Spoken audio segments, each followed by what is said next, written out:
이 말씀 가지고 청년의 막내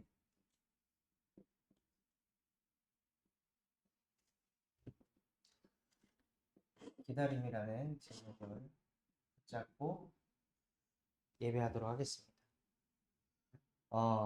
정말 청년의 때에는 조급할 때가 아니라 기다리면서 인도를 받아야 될 때, 근데 많은 청년들이 마음속에 자꾸 뭐가 생기냐면 이 조급함이 자꾸 생겨요. 한 해 한 해 지나가면 지나갈수록 나이를 먹어가니까 그 나이를 먹어가면서 지금 내가 모아놓은 돈이 얼마인지 이게 자꾸 막 보이게 되고, 또 어떤 누군가는 돈이 모이기는커녕 돈을 갚아야 되는 상황도 있죠. 그러다 보니까는 도대체 언제 돈을 모아가지고 결혼 준비를 하고, 또 언제 집을 사고, 또 언제 차를 사고, 이런 이제 생각들이 있으니까 마음속에 이 조급함이 계속 찾아옵니다. 그리고 내가 가지고 있는 이 직업에 대한 조급함도 있고, 여기서 멈춰야 되나? 아니면 다른 직장을 또 구해야 되나? 이런 생각들이 머릿속에서 끊이질 않으니까 마음이 어떻게 되냐? 평안이 없고 기다림이 없고 늘 조급하면 어떻게 돼요? 사람이 조급하면 자기도 모르게 불안해. 그리고 조급하고 불안한 상태에서 이것을 막 하려고 막 발버둥을 치는데 내 마음대로 안 돼. 그러면 나도 모르게 우울해져. 수많은 청년들이 불안과 우울함을 가지고 삶을 살. 근데 중요한 건 무엇이냐? 청년 때 여러분 마음이 조급해가지고 나이 때문에 지금 나이 하나둘 먹어가고 내가 벌어놓은 돈 이거고 내 직업은 이런 수준인데 과연 뭐가 될까? 이런 생각을 청년 때 계속 하잖아요. 그럼 이게 어떻게 되냐? 여러분의 습관이 돼. 그럼 나이가 30대가 되고 40대가 돼서도 또 일로 또 마음이 조급해지고 불안해지고 우울해지는 상태가 계속 온다. 그래서 진짜 청년의 시절에는 뭐가 배경이 돼야 되냐? 여러분의 나이도, 여러분이 가진 돈도, 여러분이 가진 내 직업도, 업도 내 배경이 아니라 천지를 지으신 여호와께서, 창조주이신 하나님이 나의 배경이십니다. 그분이 나와 함께 하십니다. 라고 믿음과 신앙을 고백하면서 살아갈 때 뭐가 생기냐? 여러분 마음속에 세상이 줄 수 없는 평안이라는 것이 생깁니다. 이런 것과 상관없는 평안. 마음이 진짜 평안하다. 이런 상태가 오는 거죠. 그래서 우리 안에 뭐가 세워져야 되냐면요. 진짜 청년의 망대가 세워져요. 그것이 무엇이냐면 진짜 청년 때 받아야 될 응답이 복음으로 행복하게 사는. 막 돈이 생겨가지고 막 행복해지고 취업을 해서 행복해지고 학점이 막 이렇게 좋은 학점을 받게 돼서 행복해지는 그런 거 말고 진짜 복음으로 행복한 거. 신명기 33장 29절 한번 찾아볼까요? 신명기 33장 29절.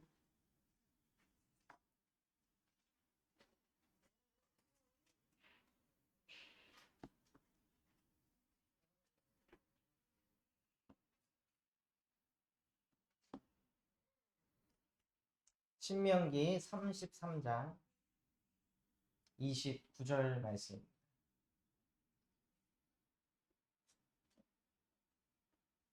다 같이 한번 읽어보겠습니다. 이스라엘이여, 너는 행복한 사람이로다. 여호와의 구원을 너같이 얻은 백성이 누구냐? 그는 너를 돕는 방패시요 내 영광의 칼이시로다. 내 대적이 내게 복종하리니 내가 그들의 높은 곳을 밟으리로다. 아멘. 성경에는 누구 보고 행복한 사람이라고 하냐면 구원받은 사람을 보고 행복한 사람입니다. 돈이 많은 사람, 좋은 직업을 가진 사람, 많은 학점을 얻은 사람이 행복한 사람이 아니라 가정의 배경이 빵빵한 사람이 행복한 사람이 아니라 구원을 받은 사람을 보고 이스라엘이여 너는 행복한 자로다. 성경에 행복의 정의가 나와 있어요. 그러면서 뭐라고 말씀하시냐면 여호와께서 여러분의 뭐가 되냐? 돕는 방패가 되시고 여호와께서 여러분의 영광의 칼이 된다고 하셨어요. 하나님이 여러분과 함께 하시면은 여러분 생각 속에 끊임없이 불안과 우울과 초조함과 두려움, 염려 걱정들이 막 몰려올 때 여호와께서 그 생각들을 막아주신다는 거예요. 아, 이런 생각 그만해야지. 언제까지 내가 시달리는 생각해야 돼? 이런 사고를 하려고 하지 않아도 여호와 하나님이 여러분과 함께 하시면서 그 생각들을 커트해 주신다. 더 이상 오지 못해. 그리고 오히려 뭘 주시냐? 여러분에게 영광의 칼을 주세요. 그 칼을 가지고 칼 뭐 하는 데 쓰는 거야? 찌르고 베는 데 쓰는 거야. 청년의 시절에 희망을 생각하고 꿈을 꿔도 모자랄 판에 청년의 때 맨날 불안한 생각하고 맨날 우울한 생각하고 맨날 남하고 비교하고 조급하면서 살 나이가 아니라는 거야. 청년의 때 꿈을 꾸고 소망을 꾸고 미래를 그리면서 살아가야 되는데 이 생각에 사로잡혀가지고 계속 시달. 그때마다 뭘 하냐? 영광의 칼을 가지고 그리스도의 복음의 말씀을 가지고 그 생각들을 다 베어버리는 거예요. 그래서 말씀에 뭐라고 하셨냐면 내 대적이 너에게 복종하라. 눈에 보이지 않는 이 흑암의 세력이 여러분에게 복종되어진다.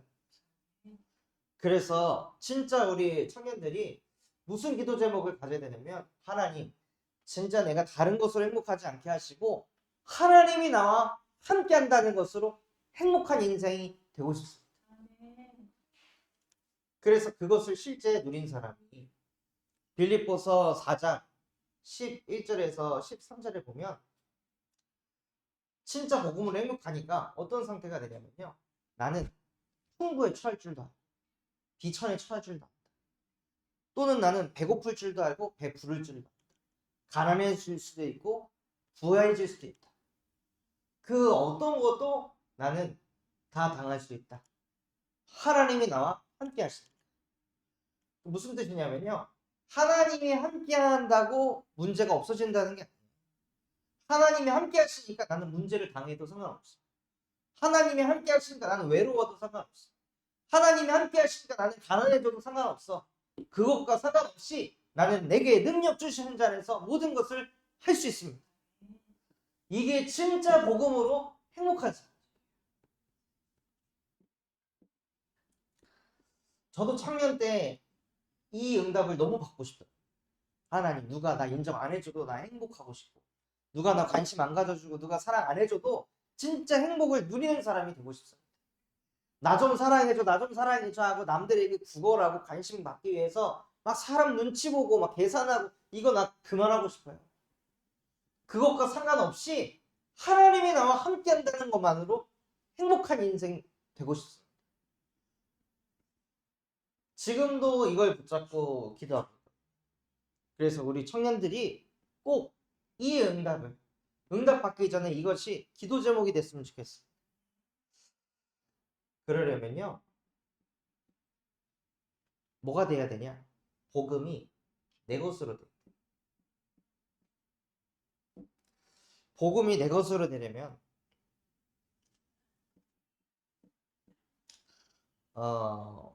뭐가 있어야 되냐면요. 이런 일이 있어야 돼요. 청년의 때 이런 생각들이 자주 오더라. 왜 나만? 왜 나만 이런 일이 자꾸 생기지? 왜 나에게 자꾸 이런 일이 생기지? 왜 자꾸 내 인생은 자꾸 이런 문제가 터지고 이런 갈등이 자꾸 찾아오는 걸까? 왜? 도대체 왜 나에게만 이런 게 자꾸 생기는 거야? 다른 애들은 이런 문제 없는데? 이런 이제 생각들을 저도 진짜 엄청 많이 했어요. 지난번에 한번 얘기한 것처럼 마지막 연애를 할 때 그 이별을 당할 때 그 여자친구분의 어머님하고 식사 자리를 하는데 진짜 드라마에서나 나오는, 자네는 내가 우리 딸을 누구한테 시집 보낼지 알면 자네는 아마 깜짝 놀랄 거야.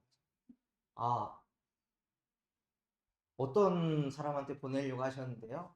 하니까 나는 우리 딸을 변호사, 판사, 검사, 회계사 이런 사람들한테 보내려고 했지. 자네 같은 수준의 사람을 만나게 내 딸을 이렇게 키우지 않았다. 대놓고 막 그 스테이크 맛있게 먹고 있다가 갑자기 여기가 딱 얹혀서, 이게 지금 드라마인지 현실인지 잠깐 인지가 안 될 만큼. 그러면서 묻는 거야. 아버지가 목회하신다며. 성도는 몇 명 정도 돼? 20명 좀 안 된다. 한숨을 쉬더라. 내 앞에서. 그러니까는 생각이 어디로 가냐. 왜 나에게 이런 일이 생겨? 왜 내가 이 자리에 와가지고 내 부모님을 내가 지금 창피하게 여겨야 되는 거야? 막 이런 생각에 막 잡히는 거야. 그리고 나서 나중에 이제 그 여자친구는 저한테 지금 어찌할 바를 몰라 하고, 그리고 집에 돌아가는데 생각이 계속 치고들어. 우리 집에 가난해가지고 내가 이렇게 무시당하는 건가? 우리 아버지가 목회 성공 못해가지고 내가 지금 무시당하는 건가? 만약에 우리 아버지가 목회를 하셨는데 성도 한 1000명 됐으면 저렇게 쉽게 얘기할 수 있었을까? 막 이런 생각이 들어오면서 생각이 또 어디로 가냐? 나도 모르게 부모 탓하는 거야. 내 연약한 가정 배경을 막 한숨을 쉬어요. 그러니까 왜 나만? 왜 나에게 이런 문제가 생기는? 이런 생각들이 머릿속으로 계속 파고들어. 왜냐? 요한복음 10장 10절에 도둑이 오는 것은 도둑질하고 죽이고 멸망시키는 것 뿐이에요. 그래서 우리 청년들의 생각 속에 이 도둑이 들어와서 뭐 하냐? 아니, 이게 중요한 게 아니라 하나님이 너와 함께 하시고, 이거를 자꾸 묵상해야 되는데 자꾸 안 되는 나.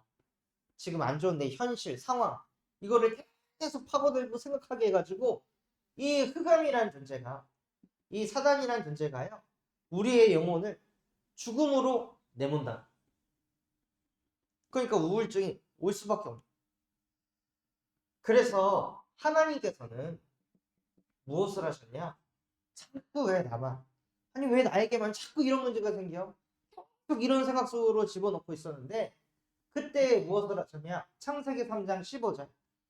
여자의 후손이 와서 자꾸 네가 문제야, 네 인생만 그래라고 우리를 속이게 하는 뱀의 머리를 상하게 할 것이다 하고, 이 땅에 여자의 후손을 보내셔서 끊임없이 눈에 보이지 않는 이 사단이라는 존재가 우리의 영혼과 생각을 계속 공격하게 하는 이 흑암을 박살내셨다는 거예요. 또 이런 상황 속에 하나님께서는 뭘 하길 원하시냐? 아, 왜 나만 이런 문제가 자꾸 오지 하고 이거를 막 피하려고 또 막 노력을 하고 발버둥을 치는 것이 아니라, 그런다고 내게 임한 재앙이 빠져나가는 게 아니야. 내게 올 저주가 넘어가는 게 아니야. 그게 언제 넘어가냐?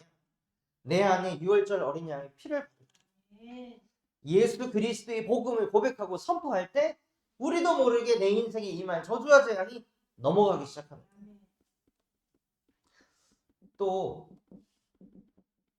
꼭 이럴 때는 그 누구도 내 마음을 공감 못 해줘. 내 마음을 이해를 못 해줘.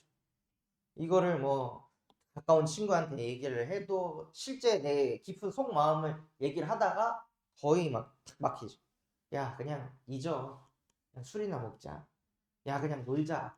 시간 해결해 줄 거야 하고 실제 내 안에 있는 속마음을 끄집어내지도 못하고 그냥 탁 막혀요. 그때 찾아오는 극도로의 외로움, 공허함. 이걸 무슨 수로 막냐? 그런데 그때 혼자가 아니라 보라, 처녀가 잉태하여 아들을 낳을 것이니 그의 이름을 임마누엘이라. 이는 하나님이 우리와 항상 함께 계심이다. 왜 나만 하고 지질이 궁상맞은 생각을 또 하고 있을 때에도 하나님은 나와 함께하고 계십니다. 그래서 사단의 머리를 박살내시고 우리의 인생에 올 모든 저주와 재앙을 넘어가게 하시고 또 눈에 보이지 않게 우리와 항상 함께 하실 수 있는 그 예수가 바로 우리에게 그리스도이시라는 이 예수 그리스도의 복음이 내 것으로 되기를 하나님은 원하세요. 그래서 우리의 인생에 이런 일들이 터져 나오는 왜 나만 이러지? 왜 나만 이런 문제가 생기지? 근데 이 복음을 가지고 내 것으로 만들고 제 안에 선포하니까 어떻게 되냐? 하나님께서 이렇게 인도하시다.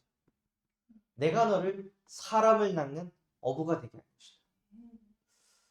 아니, 이성 문제 때문에 시달리는 청년이 나만 있는 게 아니다. 나보다 훨씬 더 시달리는 애들이 더 많다.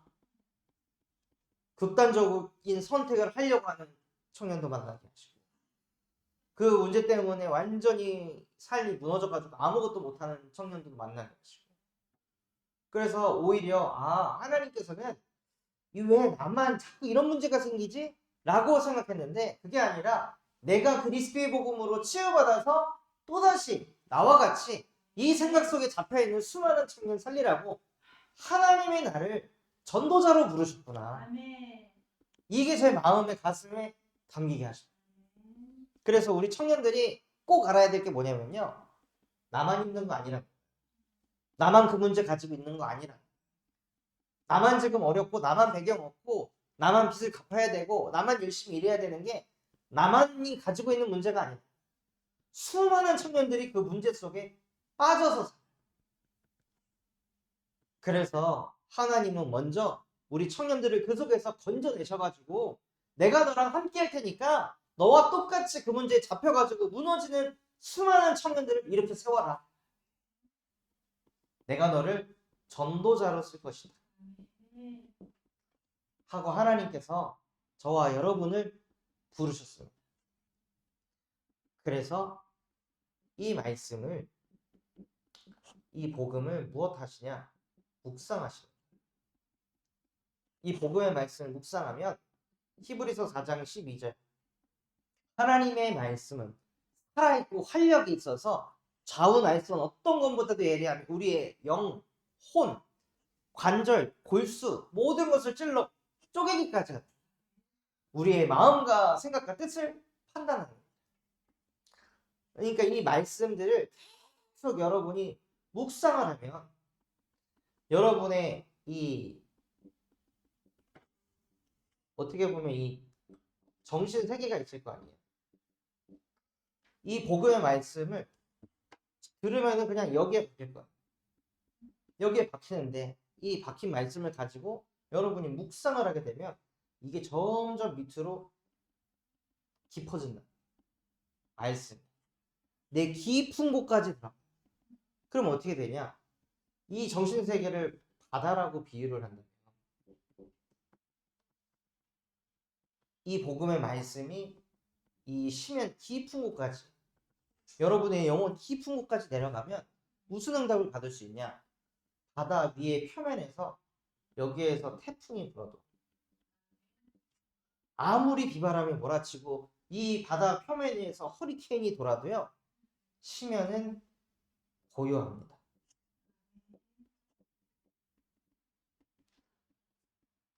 무슨 뜻인지 알겠어요? 내 위에 내 지금 인생 바깥에서 드러나는 그 문제가 내 영혼을 건들지 못한다. 그 정도로 어마어마한 영적인 힘이 생깁니다.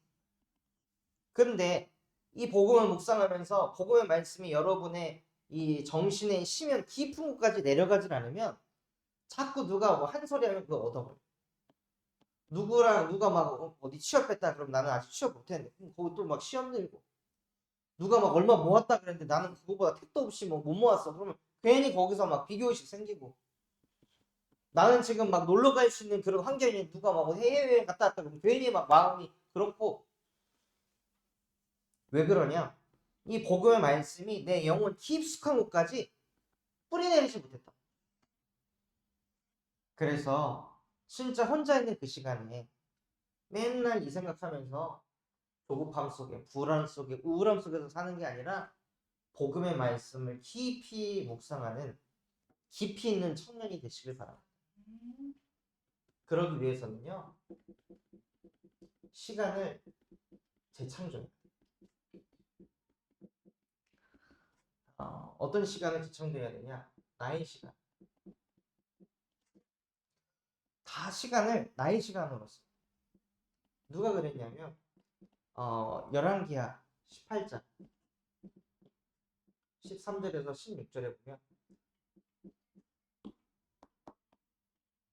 히스기야라는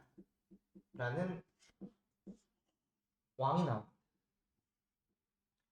근데 이 나라에 아수르라는 강대국이 공격을 해요. 지금으로 치면 이제 미국이 한국을 공격하는 거죠. 이런 상황에 놓였을 때 이 히스기야가 무엇을 하냐면 생각을, 기도를 하지 않고 생각, 어떻게 하면 이 문제를 해결할 수 있을까 해가지고 이 아수르 왕에게 찾아갔더니 아수르 왕이 얼마를 가지고 와 해가지고 이 히스기야 왕이 그럼 저 얼마를 가져다 주면 이 문제가 해결이 되겠구나 해가지고 그 나라의 성전에 벽에 붙였던 금까지 싹싹 다 긁어가지고 모든 금을 다 긁어갖고 다 갖다 바쳤어. 다 갖다 바쳤는데 아수르 왕이 그 돈을 받고 그대로 그냥 이스라엘 나라를 공격해. 뭘 얘기하려고 하냐면요. 문제가 왔을 때, 어려움이 왔을 때, 위기가 왔을 때 대부분은 나의 시간을 써. 하나님의 자녀인데도 다 내가 머리를 굴려가지고 내가 걱정해가지고 내가 이 문제를 어떻게 해결하지? 이렇게 간다니까. 한 나라의 왕도 그렇게 살아. 왕은 능력을 가졌으니까 자기 모든 능력을 써가지고 이 문제 해결하려고 하겠지. 근데 안 되는 게 있다. 그래서 나의 시간이 아니라 하나님의 시간. 여러분의 시간이 재창조됩니다. 내 능력을 믿는 게 아니라 하나님을 믿는 그 시간을 가져야 된다.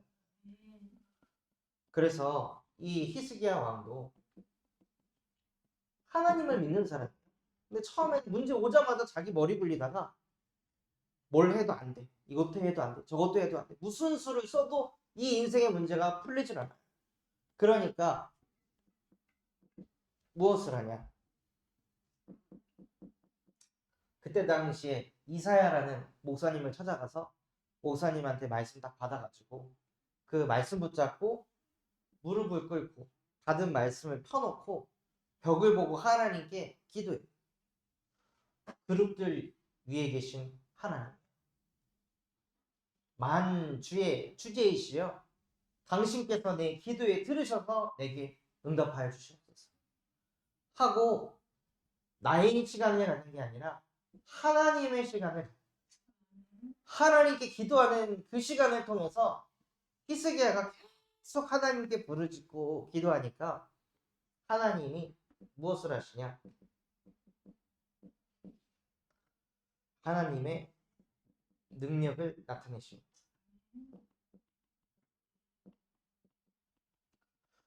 그래서 열왕기하 19장 35절에서 37절에 보면 뭐라고 되어 있냐면요.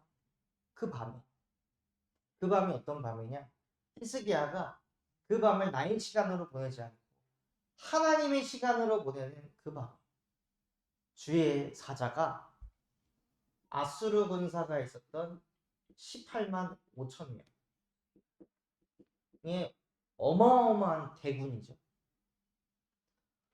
그 대군에게 역사하셔가지고 이 18만 5천이 그 밤에 다 죽었어요. 역사적으로는 전염병이 일어나가지고 다 죽었다고 돼 있다.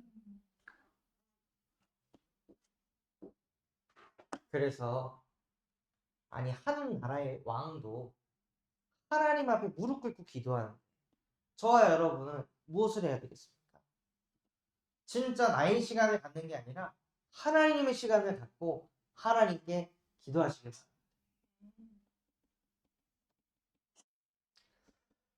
그러면 뭘 할 수 있냐? 기다림을 가질 수 있어요.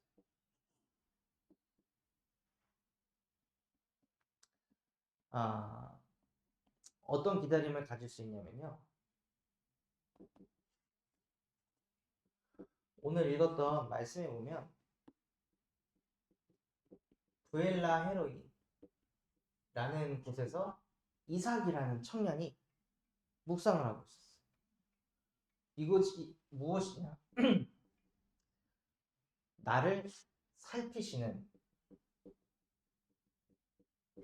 이의 우물이라는 뜻이에요. 이 이삭이라는 청년이요, 결혼을 못하고 있었던 청년. 근데 이 청년이 여기에서 뭘 하고 있냐? 아니, 나 같은 게 결혼할 수 있을까? 나는 숙기도 없고 뭐 오랜 시간 여자도 안 만났고 뭐 뭔가 생각을 많이 했었던 청년이겠죠. 이 청년도. 그런데 거기에 자기 생각 집어넣지 않고, 그래, 나를 살피시는 이가 나와 함께 하시자. 근데 왜 결혼을? 아, 나는 이래서 결혼 못해. 나는 이래서 안 돼. 왜 내가 이런 생각을 해야 돼? 수많은 청년들이 그런 생각을 너무 많이 한다. 뭐 때문에? 이런 것 때문에.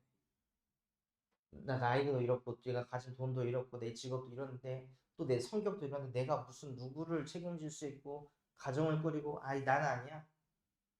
사실 그 생각 자체가 성경하고는 맞질 않아요.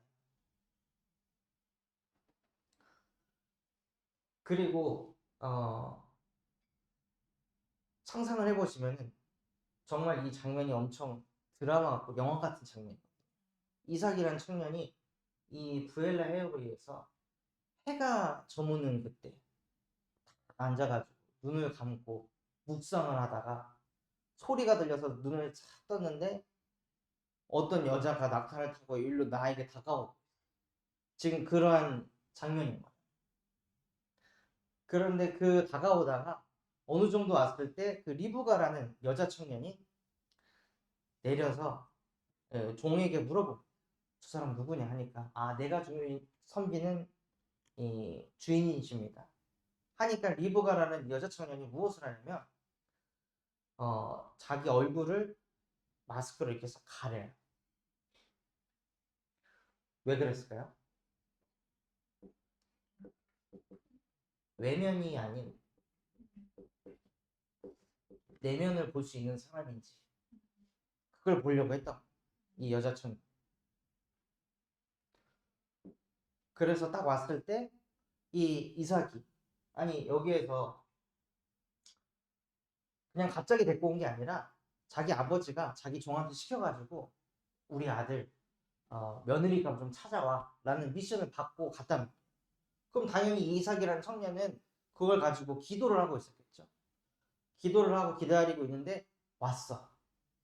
그럼 마음이 어떻겠어요? 왔다. 왔어. 이제 왔다. 어떻게 생겼을까? 얼마나 궁금하겠어요. 그러면 단숨에 가가지고 뭐 인사를 할 거 아니에요. 또 자기 어필을 하고. 그런데 이삭이 그렇게 하진 않아. 가장 먼저 무엇을 하냐? 종이 이 어떤 역사를, 어떤 인도를 받았는지 그거에 대해서 먼저 들어요. 그러니까 이삭이라는 청년이 뭘 먼저 들었냐? 하나님의 역사를 먼저 듣는. 그 데려온 여자를 먼저 보는 게 아니라. 그래서 이것은 청년들이요, 한번 찾아가지고 읽어보면 좋습니다. 하나님께서 그 종을 통해 그 리브가를 어떻게 찾게 하셨는지. 그래서 하나님이 이렇게 해서 이렇게 인도해 오셨습니다 라는 것을 이삭이 들었어요. 듣고 나니까 무슨 역사가 일어나느냐, 성경에는 이렇게 되어 있어요. 그 리브가를 인도하여서 자기 어머니 그 장례하는 곳에 데리고 들어갔다. 그리고 이삭이 리브가를 사랑하여. 지금 단어로 치면은 이게 된 금사빠가 된. 그날 처음 봤는데 사랑에 빠져. 말이 돼? 처음 봤는데 그것도 얼굴도 가리고 있죠. 얘가 어떻게 생긴지 모르는데 갑자기 막 심장이 벌렁벌렁 해가지고 얘를 너무 사랑하게 됐어. 근데 왜 그러냐? 하나님이 중매를 줬기 때문에 가능해요. 이 사람하고 나하고 연결되기 위해서 하나님이 함께 하셔가지고 하나님의 역사를 들으니까 이 여자는 하나님이 나에게 주신 사람이구나. 이 사람은 하나님이 나에게 주신 사람이구나. 이게 가슴에 딱 부딪히면은 끝난다. 그럼 이런 게 안 보여. 그 사람 나이가 어떻고 돈이 어떻고 직업이 어떻고 가정 배경이 어떻고 그게 안 보인다. 그래서 진짜 이삭과 같이요. 조급해하자. 조바심 내지 않고 하나님의 말씀을 붙잡고 기도하고 기다리고 있으면 하나님이 만남의 축복을 가져다 주십니다. 그래서 결론으로 우리 청년 때 받아야 될 응답이요. 바로 만남의 축복입니다. 여기는 이성도 포함되고 여기는 친구도 여기는 목회자도 여기는 여러분 인생에 정말 보고 배울 선생님, 스승과의 만남 또한도 정말 우리 청년 때 꼭 받아야 될 축복입니다. 그냥 돈을 버는 거는 그 순간에 끝날 수 있지만 만남이라는 거는 계속 응답이 따라와. 그래서 우리 청년들이 이 만남의 축복을 받기 위해서는 만남의 축복이 올 수밖에 없는 그 청년의 망대가 세팅이 돼야 된다. 그래서 이 응답을 받고 정말로 기다릴 줄 아는 우리 청년들 되시기를 예수 그리스도의 이름으로 기도하겠습니다. 하나님 아버지 감사합니다. 정말로 오늘 우리에게 말씀 주신 그대로 우리 청년들이 조급함 속에서 하루하루 살아가는 것이 아니라 정말로 그때에도 하나님이 나와 함께 하신다는 그 믿음 하나로 세상이 줄 수 없고 알 수 없는 참 평안 누리는 청년의 망대가 세워지게 하여 주시옵소서. 그래서 혼자 있는 그 시간에 시간을 재창조하여 나의 시간이 아닌 하나님의 시간이 되게 하시고 하나님의 역사를 보는 청년들 되게 하옵소서. 그래서 그 역사를 보지 못해 무너져가는 또 다른 청년들을 살리는 전도 제자로 또한 그 속에 있을 때 하나님이 주시는 만남의 축복까지 누리는 청년들 되게 하여 주시옵소서. 지금도 살아서 우리와 함께 하시는 예수 그리스도의 이름으로 기도합니다. 아멘.